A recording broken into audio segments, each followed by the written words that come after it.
Welcome back to the Mind of Brandon. Today we're going to continue our Bible study. As indicated by the title of this video, I'm going to be talking about the kingdoms of Israel and Judah. But to recap, in the video just prior to this one, I talked about the character Moses and his Volcano God, but I completely neglected to give any mention to Moses going up on top of Mount Sinai to receive the Ten Commandments. Now this does appear to be another one of these motifs handed down to biblical tradition from pagan tradition. In Greek mythology, we do see a character called Minos who gets laws from Zeus when he's in a cave that's on a mountain. In Hindu tradition, there's a guy called Manu who's the lawgiver. I actually mentioned Manu in a previous video. In addition to being able to draw a parallel between him and Moses, we can also draw a parallel between him and the character Noah from the story of the worldwide flood. That said, there are Egyptologists who will tell you that the Ten Commandments are actually taken from the negative confessions found in the Egyptian Book of the Dead.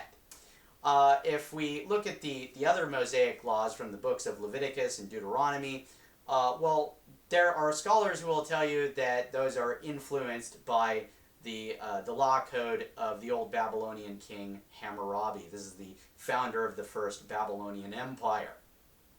On the stela of the Hammurabi Code, we see King Hammurabi symbolically receiving law from the sun god who's passing a scepter. It's depicted basically as a rod and a ring, representing straightness and completeness, or in other words, right and justice. Right? The sun god is a god of righteousness, a god of truth and justice. And the sun god was perceived to traverse the sky in a chariot, shining light down upon the earth to reveal all the works of man. What are you guys up to, right? He was seen as kind of a all-seeing god, basically. And he was associated with a mountain called Mashu. The idea is he tunnels into Mashu in the evening on his voyage to the underworld before he returns to his rising place in the east. That said, the earliest surviving law code, albeit in fragmentary form, is the Code of Ur-Nammu. Ur-Nammu was a Sumerian king, the founder of the third dynasty of the city of Ur, which of course was the hometown of the biblical Abraham. And just as Moses was a representative for his god, Ur-Nammu was a representative for the moon god, who in Sumerian is called Nana. Alright, all that being said, let's go ahead and move ahead now to the books of Samuel. So we're basically just, we've just basically brisked through the books of Leviticus, Numbers, Deuteronomy. We're basically skipping Joshua, Judges, Ruth. And it's not actually that nothing interesting happens in those books. There's actually some interesting things that happens. I mean, the Israelites are going around wreaking all sorts of havoc, attacking these people, attacking those people. They kidnap a bunch of women, do a bunch of things that really piss off all the feminists. And there's a part with a talking donkey, a part with talking trees. There's this guy called Samson who goes Super Saiyan level 3. Another guy who goes Stannis and burns his daughter at the stake. So it's not that nothing interesting happens. It's just, well, I don't think there's really anything that important that happens. It's in the book of Samuel, the first book of Samuel, that we are introduced to a character called Saul. Now, Saul is an example of what I call a character name. Now, what that means basically, well, I perceive Saul to be loosely based on someone who actually existed. It's just that his name wasn't actually Saul. Saul is a name that's used to remember the character, or more specifically, a characteristic of the individual. Saul is interpreted to mean asked for. Because, well, basically, according to the story, the Israelites ask God for a king, and he anoints Saul. Saul, he's kind of made out to be a protagonist at first. Like I said, he's the king of Israel, right? But he's actually going to wind up kind of being the antagonist of this story. And that's kind of part of why this feels like it's perhaps loosely based on a true story, okay? That said, he has a friend called David. This is another character name. David is interpreted to mean friend, right? He's a loyal friend to King Saul, right? David actually is going to be our protagonist, okay? So Saul basically gets it in his head that, David is like turning against him, make him look bad, that sort of thing, wants to like overthrow him or something. And so, he basically turns against David, seeks out to destroy him. David has to, run away and like rally support, that sort of thing. And long story short, David does actually eventually wind up convincing Saul, I'm not out to get you, dude. I'm a loyal friend, you don't gotta worry about me. They basically kiss and make up, and they become friends again, at least for a little while. Saul does eventually again decide, I can't trust David. He again sets out to kill him. This time things do not actually end so well for King Saul. We're going to get two different versions of the death of King Saul. The first one can be found around the end of the first book of Samuel, and the second one can be found around the beginning of the second book of Samuel. The first version of Saul's death is narrated to us. According to the narrator, Saul is wounded in battle. He asks his armor bearer to put him out of his misery, but the armor bearer refuses. So Saul takes his own sword and falls on it. When the armor bearer realizes he's dead, he takes his own sword and falls on that. It's interesting because the story doesn't seem to leave any witnesses, right? We got this narrator telling this story. It's like if this is based on a true story, you're kind of wondering, well, who actually saw this happen, right? So it's just kind of narrated to us without any obvious eyewitness to the whole thing. But in the second version of Saul's death, that actually is going to be told to us by a character in the story who's known simply as an Amalekite. He comes to King David to report, Saul's dead, and what he tells David is, basically he was just kind of strolling along, and he found Saul leaning on his spear, and Saul was wounded, and he asked the Amalekite to put him out of his misery, so he did. Did you guys notice any differences there? I mean, if we look at the story, the first version, there's no mention of an Amalekite. The armor bearer is there. Saul asks his armor bearer to put him out of his misery, and he refuses. So Saul kills himself by falling on his own sword.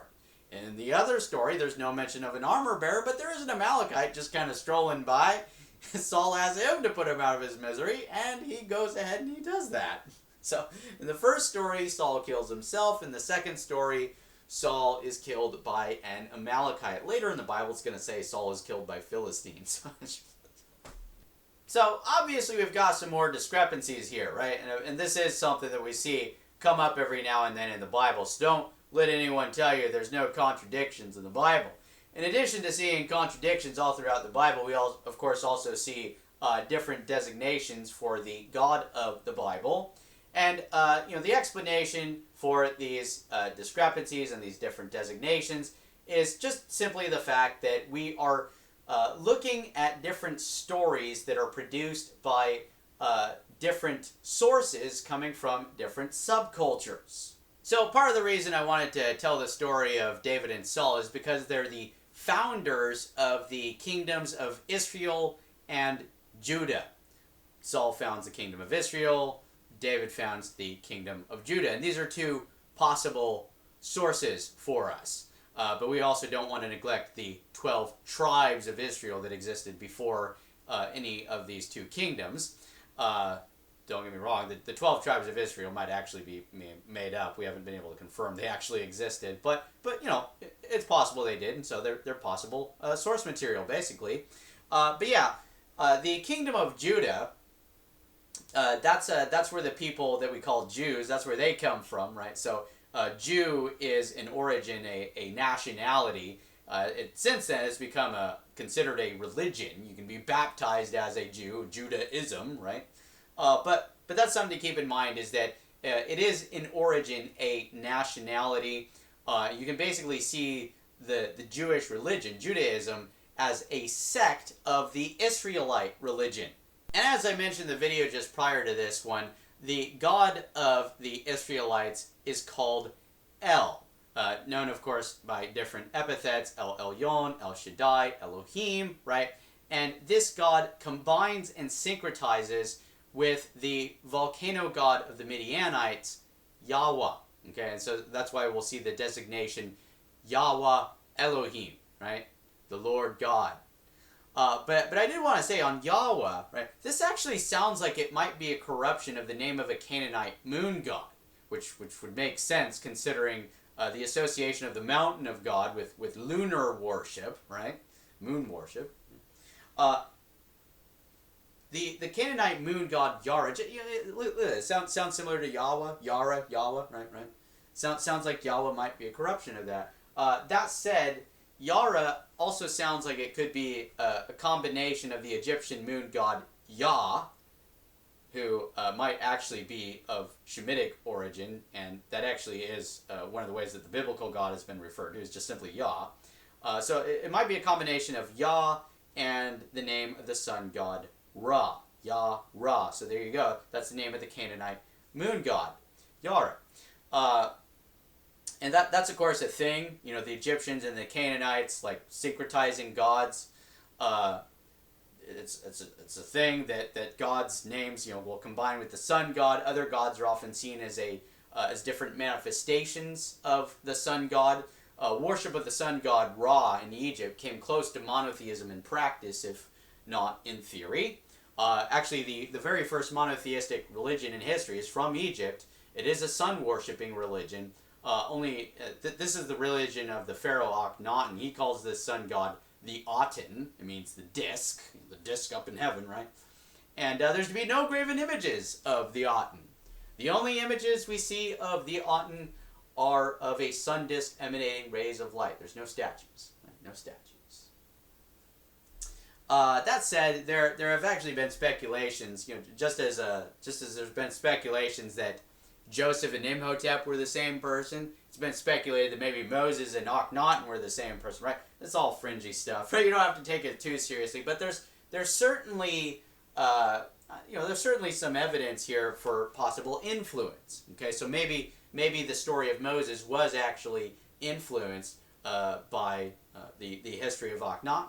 So I think I'll just go ahead and leave it at that. I hope you all enjoyed this video. If you did, please give it a thumbs up, maybe even share it with other people.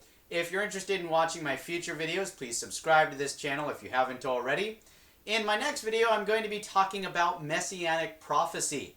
So I hope to see you all there. Thank you for watching. Peace, and have a good one.